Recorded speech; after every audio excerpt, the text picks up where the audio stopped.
آدمی کو اپنی زندگی کو صحیح گزارنے کے لیے ایسے کون سے اعمال کرنے چاہیے تاکہ اس کی پوری زندگی صحیح گزرے اور وہ لوگوں میں صحیح زندگی کو صحیح طریقے سے گزارنے کا محسوس ہوتا ہے.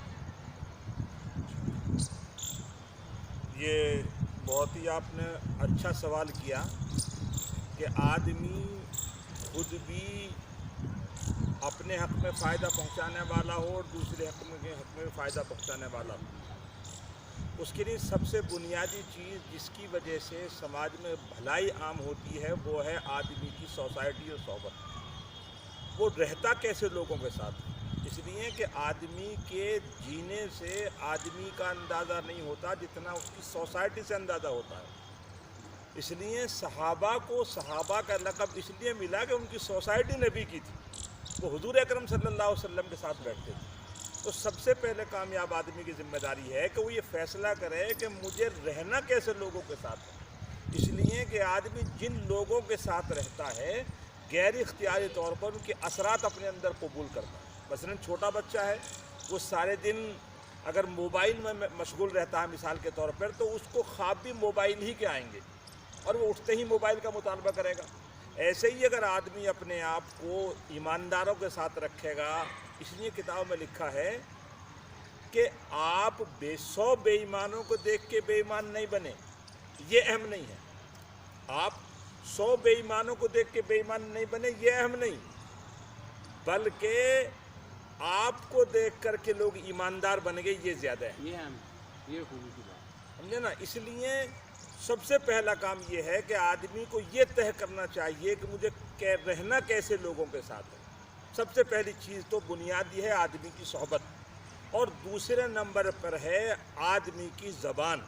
یعنی اس کو یہ سوچنا چاہیے کہ میں ایسے الفاظ دوسروں کے حق میں استعمال کروں جن الفاظ کو میں اپنے حق میں استعمال کرنے کو برا نہیں سمجھتا. جب آدمی اس کا خیال کر لیتا ہے تو وہ خود بھی بہتر بولنے کی کوشش کرتا ہے اور لوگ اسے بہتر سنانے ہی کی کوشش کرتے ہیں.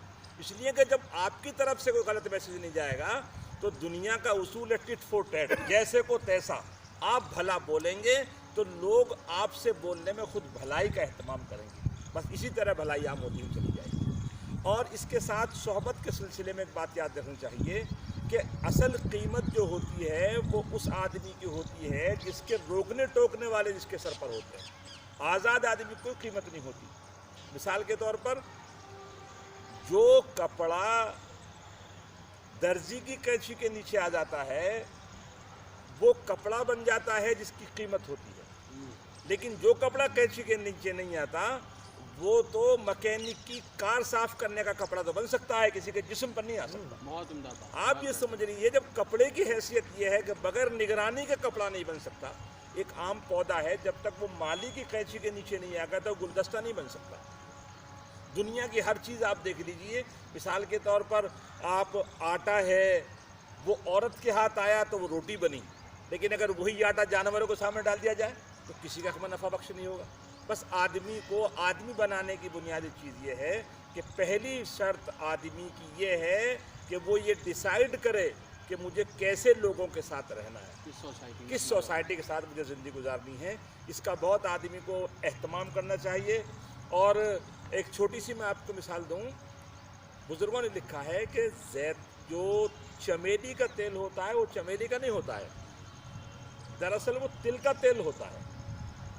تل کو چمیلی بنانے کے لیے کیا جاتا ہے. حضرت رائے پوری نے لکھا ہے کہ پہلے چمیلی کے پھولوں کی ایک تہ لگائی جاتی ہے، پھر تل کی لگائی جاتی ہے، پھر چمیلی کی لگائی جاتی ہے، پھر تل کی لگائی جاتی ہے، اور پھر اس کو ایک زمانے کے لیے دروازہ بند کر دیا جاتا ہے. پھر جب اس کے بعد چمیلی کے پھولوں کی خوشبو اس کے اندر رچ بس جاتی ہے اور پھر اس کو نکالا جاتا ہے تو معلوم یہ ہوا کہ اب وہ تیل چمیلی کا تیل بن گیا. صحبت کا اثر اتنا بڑا ہوتا ہے. ایک آدمی کتاب میں لکھا ہے کہ ایک آدمی تیکھی مرچ بیچ رہا تھا، دوسرا آدمی بازار میں شہد بیچ رہا تھا. مرچ بیچنے والے کے پاس بھیڑ لگی ہوئی تھی اور شہد بیچنے والے کے پاس کوئی بھی نہیں تھا. تو شہد والے نے کہا بھئی میٹھا میں بیچ رہا ہوں، تیکھا تو بیچ رہا ہے، لیکن بھیڑ تیرے یہاں ہے میرے یہاں نہیں، اس کی کیا وجہ ہے؟ تو مرچ والے نے کہا میں مرچ